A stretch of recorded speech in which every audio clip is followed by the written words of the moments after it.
Now it's probably too noisy in here to be doing a video, but we're cutting out a customer's kit, the Aeromaster. If you ever built the Aeromaster, you'll know that's kind of a cool plane.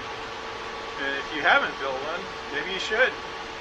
Anyway, I got a bunch of parts all rolled up here ready to go. And while I'm waiting, I thought I should work on this unfinished airplane I featured in a previous video. This is the STOL Pigeon, which is also pronounced STOL Pigeon, which is one thing I like about model airplane names. They're all jokes. But the thing that's really been hanging me up on this project is the control surfaces on the wings.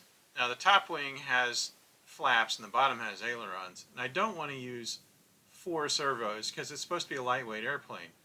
And notice also the height of this wing is only about 3/4 of an inch. And it's not big enough to put servos in outboard on the wing panels, so I'm using torque rods. The thing that's really hung me up on this plane, and I haven't worked on it in a year I think, is that the trailing edge is too small for torque rods. So what I've done here is I made a smaller torque rod out of a 256 push rod, which is smaller than a standard torque rod which has a 440 thread. And I'm using a piece of 1/8 inch nylon throttle cable housing as a bearing for the torque rods, which fits perfectly.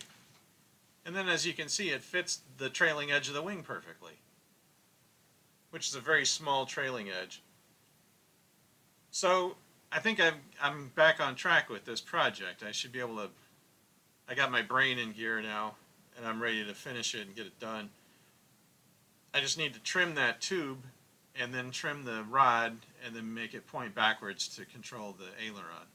Now here it is after I glued the tubes to the back of the wing, and then I just glued the wood on behind that. Usually the wood will cover the nylon tube, but in this case the wing is so thin that there's not enough wood there to cover it up.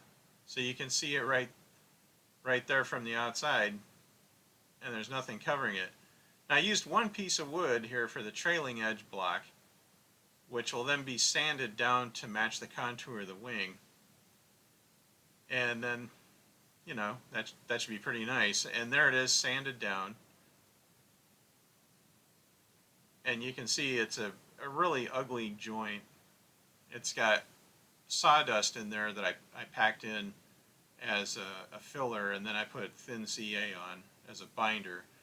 And it held it pretty well. It did a really good job. But I can still see the contours of the torque rods from the outside, and that's not going to look very good. But all things considered, it looks pretty decent.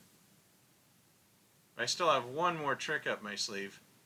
I'm going to put a piece of 32nd inch plywood to cover this whole assembly, and I'm tracing the outline of the plywood right there. And the plywood grain is going to go fore and aft, so it'll bend over the dihedral joint, and it'll cover up that ugly joint between the wing and the torque rod and the trailing edge block. And then once I get that done, I just got to do the top wing. This is the bottom wing. Then I have to do the top one, and then it's ready for covering.